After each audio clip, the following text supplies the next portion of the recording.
No meu trabalho como professor, o meu foco é em educação da imaginação com a consequente formação do imaginário. Por que eu trabalho com essas coisas? Porque é uma parte que ela naturalmente faz parte do processo de educação de todos nós, todo mundo que passou por um processo educacional passa educa um pouco da sua imaginação e forma o seu imaginário necessariamente falando.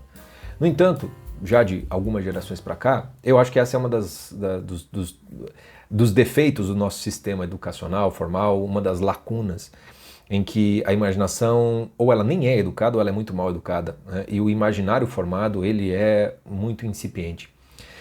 Então, chamar a atenção para aquilo que acontece na sua imaginação pelo processo da educação, com a consequente, o consequente imaginário formado decorrente disso, me pareceu uma necessidade de destacar desse processo, de trabalhar com ele.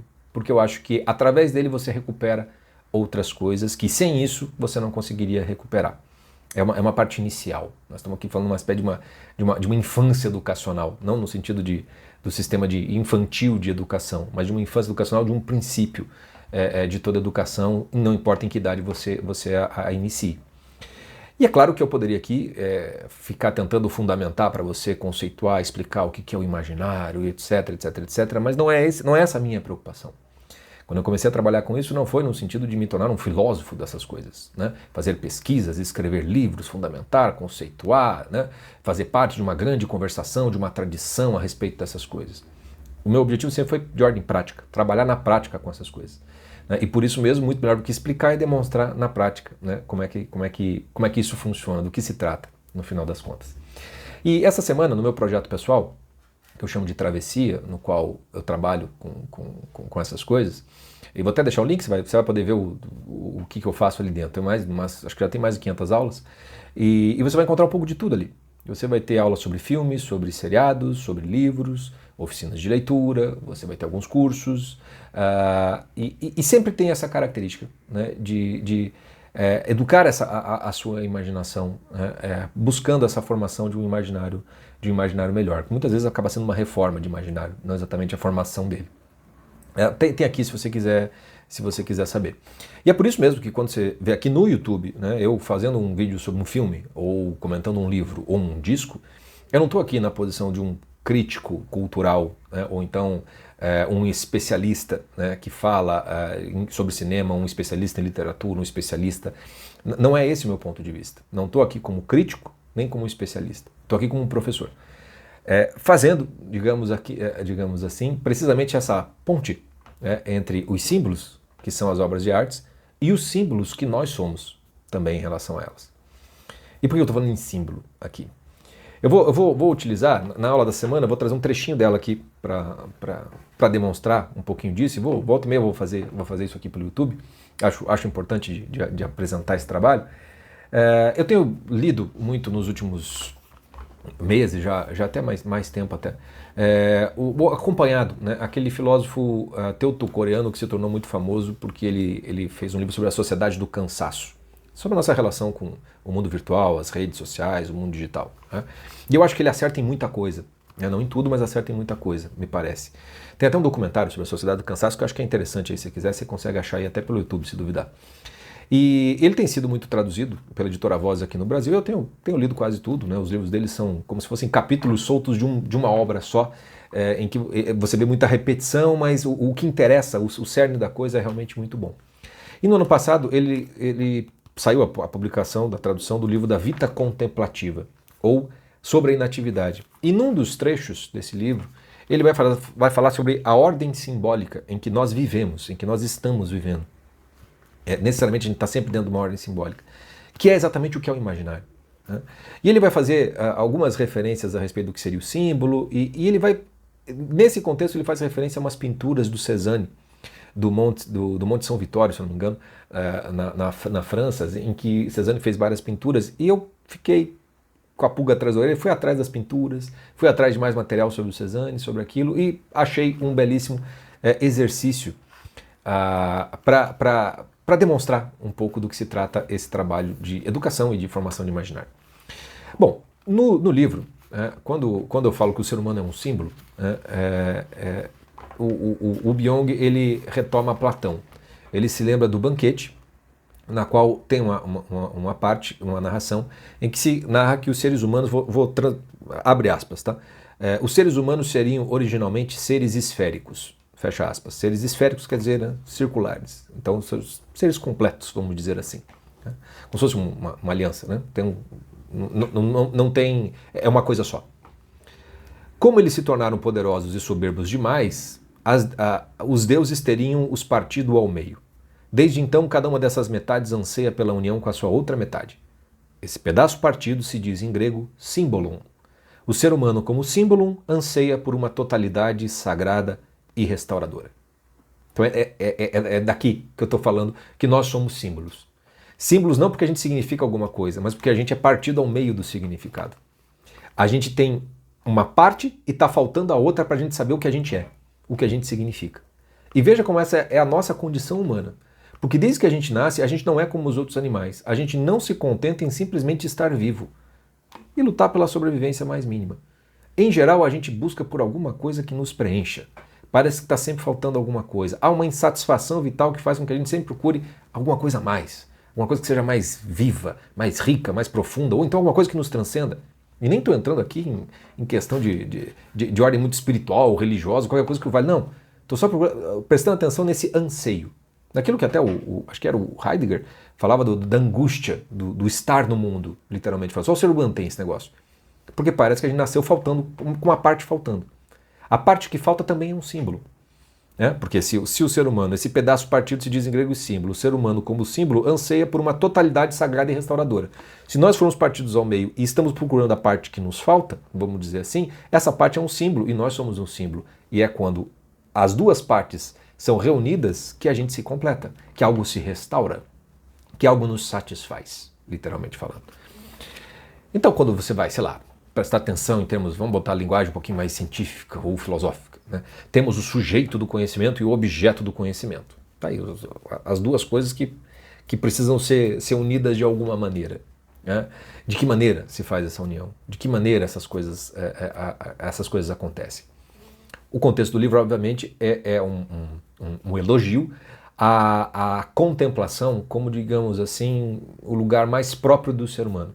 O que o Byung vai fazer é que toda a nossa a vida de produtividade, de ação, de trabalho, toda essa coisa do capitalismo, o consumismo, todo esse contexto em que a gente está vivendo ultimamente, nos retira daquilo que nos faz propriamente humanos, daquele lugar, daquela experiência que permite que a gente se complete. A gente vai para a coisa da atividade e não se preenche daquilo que seria o simbólico. Até mesmo os símbolos com os quais a gente sempre se costumou preencher, né, a nossa própria ordem simbólica pessoal, digamos assim, que são as obras de arte, elas acabam sendo consumidas, né, não exatamente dessa maneira, né, mas como se fosse fast food. Né, alimento naquele momento e é esquecível e dá fome dali 2 horas. Não como algo que é uma experiência mais intensa, mais rica e, portanto, mais lembrável, mais memorável. E se isso não aconteceu é porque, então, você não se preencheu desses símbolos, né, no final das contas. Não está formando o seu imaginário. Essa relação com os símbolos e o tipo de experiência que acontece quando você, de fato, né, essas partes se reúnem, então uma experiência contemplativa acontece, que é isso que acontece quando você reúne os símbolos. A experiência contemplativa a gente pode colocar, por exemplo, em termos mais técnicos, como se fosse a epifania. A epifania, por exemplo, James Joyce é um autor que trabalhou muito nos seus livros sobre esse momento da epifania, que é quando alguma coisa meio que se ilumina dentro de você, como alguma coisa se revela, como as coisas, de certo modo, encaixam nos seus devidos lugares. O filósofo Louis Lavelle tem uma frase famosa dele que é sobre os momentos de lucidez, os momentos privilegiados em que parece que tudo parece que faz sentido, tudo entendeu. E daí depois parece que o universo se fecha de novo, a gente fica meio que tateando no escuro, procurando por alguma coisa. E ele completa dizendo que a sabedoria é você saber guardar esses momentos privilegiados e saber relembrá-los e trazê-los de novo para a trama da tua existência do dia a dia. Né?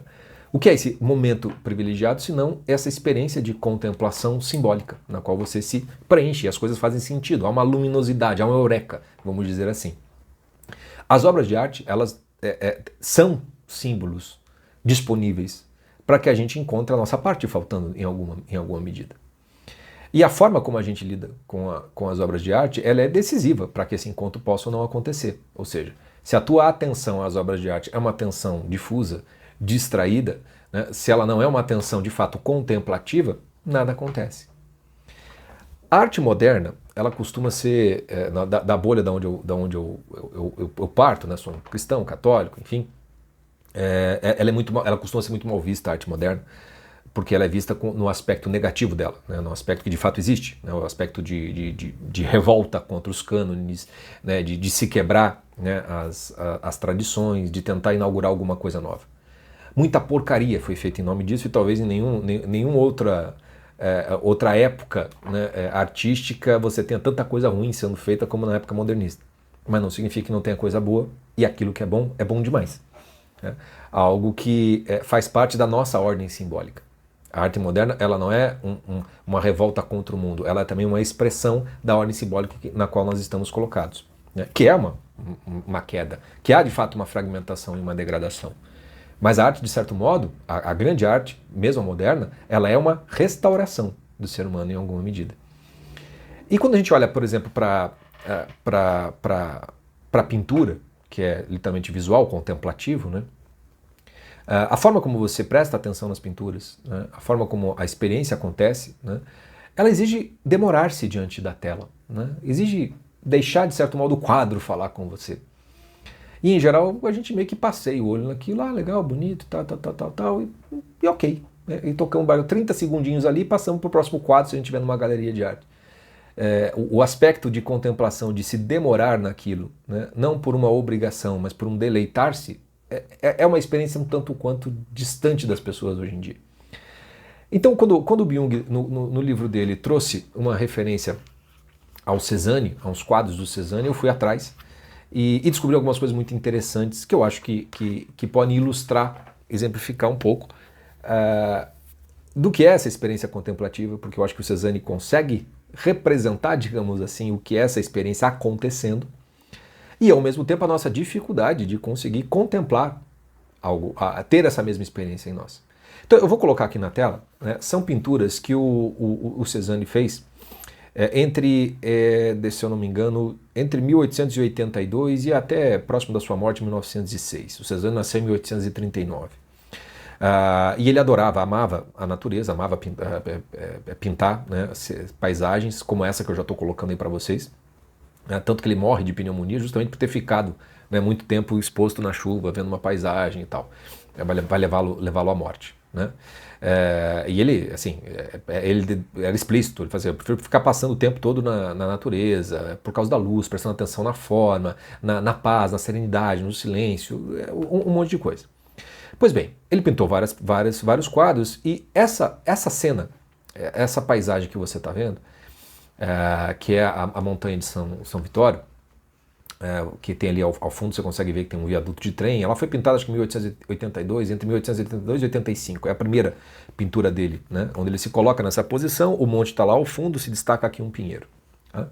E você vê que é um retrato típico, né? Você consegue facilmente reconhecer o que são as árvores, o que são as montanhas, o que são, né, a grama, né, o relevo, o próprio viaduto. Tudo está como se fosse uma fotografia. Então imagina que, em geral, a gente olha para um quadro como esse e a gente tem aquela coisa, puxa, deixa eu tirar uma foto para postar no Instagram, né? Ou deixa eu fazer uma selfie aqui, alguma coisa assim. É uma bela paisagem. Quanto tempo você demoraria diante dessa tela? Aliás, se você for honesto, provavelmente se esse quadro aqui você não soubesse que é do Cézanne e tivesse sei lá, na casa do teu avô que mora no interior, você provavelmente nem acharia bonito. É provável que você acharia que é coisa antiga, vamos dizer assim. Mas é o Cézanne, né? Então você tem que estar obrigado já a gostar. Já temos esse problema hoje em dia, que é o fato de que, já que é o Cézanne, temos que gostar. Né? Então ele fez esse retrato. Se é bonito, se não é bonito, se você gosta, se não gosta, não é o que me importa. Eu não estou interessado aqui na qualidade, digamos, artística. Eu estou aqui interessado que você se coloque na posição de quem estava vendo essa paisagem. E que não viu por 30 segundos. Que ficou parado diante dela durante muito tempo. Quanto tempo vocês acham que o Cézanne levou para pintar um quadro como esse? No mínimo algumas horas, se ele for muito rápido e muito hábil. Em geral, às vezes demora dias. A diferença que dá você se demorar diante de uma paisagem, de você ir captando, é se você demorar um tempinho para ficar prestando atenção, você vai ver que você vai começar a perceber certas coisas, certos detalhes que antes você não percebia. E não é só uma questão pictórica. Você vai começar a perceber que não é apenas coisas que você está vendo. Não são apenas árvores, não são apenas montanhas. Você está vendo uma certa ordem simbólica. Tem alguma coisa aqui. E as pinturas do Cézanne, ele tem isso, né? Ele dizia que ele procurava eternizar a natureza no nosso imaginário, para a nossa imaginação. É como se ele estivesse procurando por alguma coisa que está ali meio que atrás da natureza. Tem alguma coisa aqui sustentando tudo isso? Filosoficamente falando, existe o ser por trás de tudo isso aqui? Ou não tem nada?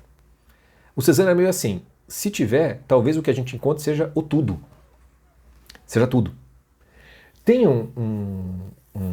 uma carta que ele... Isso não está no livro do Byung, que é uma carta para um amigo dele chamado Joaquim Gasquet, em que ele diz como ele pintava. Né? Então ele diz assim, eu pego os tons de cor que eu vejo à minha direita, à minha esquerda, aqui, ali, em todos os lugares, e fixo essas gradações, e junto-as. Elas formam linhas e se tornam objetos, pedras, árvores, sem eu estando lá. Reflita. Eles ganham volume, fazem efeito. Vejam, o que o Cézanne está falando aqui, sem eu estar ali.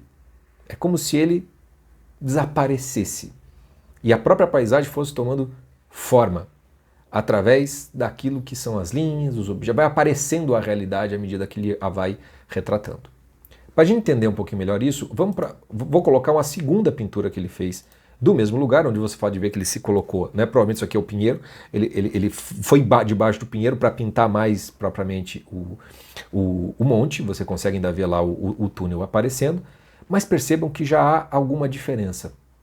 Já tem algo aqui em que essa junção das linhas, né? Em que a junção das cores dão uma ideia de movimento maior na tela. Né? Até te dá a sensação que está ventando nesse momento. Como é que você retrata o vento numa pintura? Né? Quanto tempo, de novo, ele ficou diante dessa cena? Né?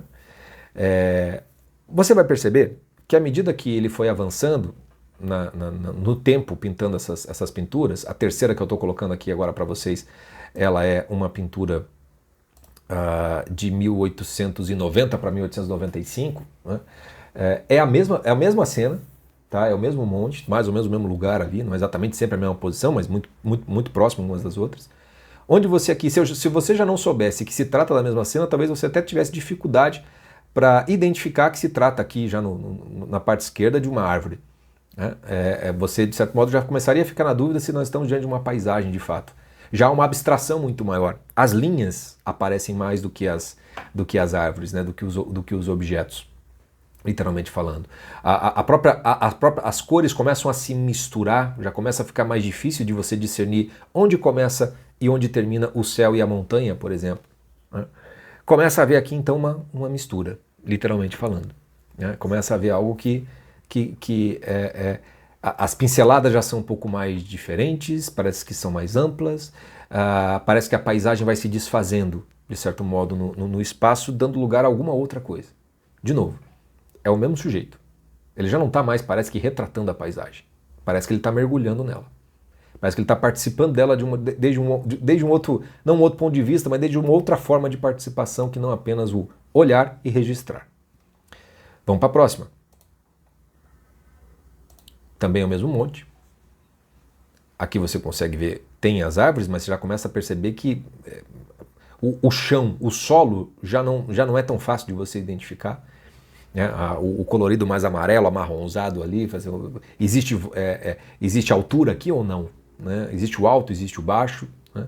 A montanha e o céu são mais nítidos, a parte das árvores também, mas a parte do solo já é muito mais misturado, muito mais confuso. Parece que a gente está ficando míope à medida que a gente vai avançando nessas telas. Tá? Próxima. São 7, tá? Que eu vou mostrar aqui para vocês. E percebam que nesse caminhar dessas telas e no tempo, a mesma postura, a mesma visão, o mesmo demorar-se. Se para uma tela só já é bastante tempo para pintar, você imagina todas essas. O que é que está acontecendo com o Cézanne? O que é que ele está vendo? O que é que ele está absorvendo? O que é que ele está recebendo? do que é que ele está participando. A partir daqui você vê que as cores começam a ganhar o brilho do quadro. Você ainda consegue ver as montanhas, a montanha, você consegue ver a planície, digamos assim, você consegue ver os verdes, mas perceba que há uma abstração, né? As coisas estão todas meio borradas, todas meio confusas. Se você permanece do ponto de vista de quem está apenas vendo um objeto na sua frente e não exatamente existindo uma união que é simbólica com a própria paisagem, um participar da paisagem, dificilmente você vai começar a gostar dessas pinturas. Você vai começar a achar que é tudo... Parece que começou a jogar tinta a esmo na tela. As duas últimas, vejam como isso aumenta consideravelmente falando. Você até pode... Né, você tem a montanha, mas é aquela coisa... Se o cara me disser que isso aqui não é montanha, é uma outra coisa, talvez você vai ter que acreditar no que o pintor está querendo dizer para você, digamos assim, em termos do que é o retrato. Né? O que é essas partes agora brancas que parecem pintadas ali do colorido? Já fica mais difícil, já é mais exigente para a sua imaginação. O retrato faz você nem precisar imaginar. Aqui a gente já está no universo em que a tua imaginação está sendo muito mais exigida. A tua participação nessa contemplação é muito maior. Por fim, a última e a mais famosa é essa, que está na Basileia, no Museu da Basileia, em que você vê que a tridimensionalidade já praticamente desapareceu. O verde meio que tomou conta, ele invade, né? Parece que ele invadiu tudo. Né? A planície, o céu, um tantinho pelo menos da montanha. Mesmo que você ainda consiga perceber os espaços do que é montanha, do que é céu, do que é a planície, o ponto de vista, de perspectiva dele, tudo parece manchado, tudo parece misturado. É como se a dimensão espacial ela fosse abstraída e as cores, de certo modo, brilhassem na tela, fazendo com que o que o pintor está mostrando aqui já não é mais uma paisagem. Parece que é alguma outra coisa. Uma outra coisa que, obviamente, somente a contemplação de Cézanne poderia pintar.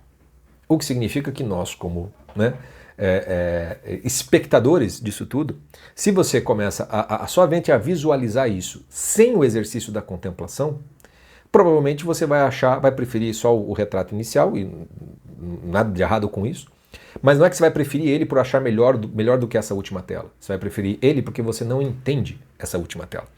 Você não sabe o que é que está sendo, entre aspas, representado. Para que você saiba, há uma exigência de uma contemplação muito maior da sua parte. E a experiência da contemplação é uma espécie de união, é uma espécie de iluminação. Alguma coisa se encaixa para você quando você está vendo isso. Há uma beleza nessas pinturas de Cézanne, tanto do retrato mais realista, digamos assim, para esse um tanto mais abstrato, no qual ambos trazem algo, trazem um símbolo diferente. E uma das coisas, que é o que eu estou destacando aqui com vocês, é precisamente o símbolo de uma experiência de contemplação. Que quando a gente vê na ordem, fica mais fácil de você visualizar como parece que o Cézanne está mergulhando nessa paisagem. Quando ele disse na carta para o amigo, sem eu estando lá, não é que ele não está lá, é que ele não está lá como sujeito. Ele está lá como parte inerente dessa paisagem. O Louis Lavelle dizia que a nossa consciência é como se fosse uma vela tremeluzindo. Só que ela é uma vela em que a gente costuma entender que é como se fosse aquilo que ilumina e a gente está no domínio, a gente está separado da consciência, a gente controla, digamos assim, a consciência, como se ela fosse uma lanterna de um chapéu de mineiro, sabe? Que é para onde você se direciona, a luz da sua consciência vai para lá.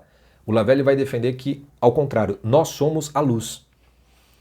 Nós somos a luminosidade. Quando a gente está nessa luminosidade, todas as coisas estão na luz e nós dentro delas. Não mais separados, mas como algo que está unido. A experiência da contemplação é a experiência da reunião dos símbolos. Né? Algo que restaura algo dentro de você. Que restaura o próprio ser, digamos assim, a própria condição humana no seu sentido mais pleno. Quando você tem essa experiência verdadeiramente contemplativa, você alimenta algo dentro da sua vida. Você, de fato, algo se restaura. A vivência do tempo já não é uma vivência do tempo que somente passa. É algo de mais essencial, algo que, de certo modo, não está na tela. Que de certo modo, se você viveu, ela já está em você e você carrega ela junto com você. Isso acontece com música, isso acontece com literatura, isso acontece com cinema, com todas as obras de arte. Aqui eu estou dando só esse exemplo da pintura, não para você ter essa experiência, mas para você, de certo modo, pela ilustração, começar a enxergar, numa certa luz, o que seria essa experiência. E se você tem essa experiência, você tem não o olhar do Cézanne, mas a contemplação necessária para demorar-se diante de algo, né, tempo suficiente, é muito provável que você tenha essa epifania, né, essa mistura confusa para quem não está dentro, participando da própria experiência, né, que é talvez o que nos torna verdadeiramente humanos e é o que exatamente o Byung-Chul Han vai defender sobre a inatividade, né, sobre o quanto nós precisamos disso, desse tipo de experiência. E é por isso que não é uma perda de tempo você assistir um bom filme, você escutar música com a devida atenção, você contemplar uma boa pintura, uma boa escultura, né? São nesses momentos que algo se restaura em você, onde aquilo que está faltando de alguma maneira é encontrado. E para cada um vai ser uma coisa diferente, digamos assim, que se encontra. O que importa é que é um tipo de experiência que muitas vezes não é expressável, você não consegue transmitir para o outro. É aquela coisa que o outro precisa passar por uma experiência semelhante. Se você passou, por exemplo, eu tenho certeza que você sabe exatamente do que eu estou falando. Já se você não experimentou, é um negócio que está fazendo você ansiar por querer algo assim. Eu espero pelo menos isso esteja acontecendo, né? E ao fazer este movimento, é um movimento da tua própria imaginação, tentando imaginar como seria essa experiência. E aí esse esforço, que é literalmente ficar diante da tela do Cézanne, de algum momento ela começa, entre aspas, a falar com você. Para fechar, citando a famosa frase do Saint-Exupéry, que está na boca de todo mundo, mas que pouca gente para prestar, para contemplar o que é que ele está querendo dizer, né? Tem a famosa passagem em que ele diz que o essencial é invisível aos olhos, né? Tem coisas que é só com o coração que você consegue ver. Que diacho quer dizer ver com o coração? Tem a ver com o contemplar. O deixar-se, de certo modo, demorar-se diante daquilo que parece um objeto, seja uma tela, seja um filme, seja uma música, de uma tal maneira que em algum momento você está meio que participando daquilo, como se fosse parte inerente daquilo. E a coisa só acontece quando você consegue, de fato, fazer parte disso. Tá? Pequeno exercício que eu fiz com os meus alunos, achei legal de trazer aqui essa ideia do Cézanne, né? Espero que seja de alguma ajuda, de algum interesse. Se você quiser saber um pouco mais, tem aí alguns links que eu deixo aqui embaixo, é só você continuar aqui me seguindo, né? Se inscreve aqui no canal que eu vou volta e meia fazer mais dessas coisas por aqui, tá bom? Até a próxima.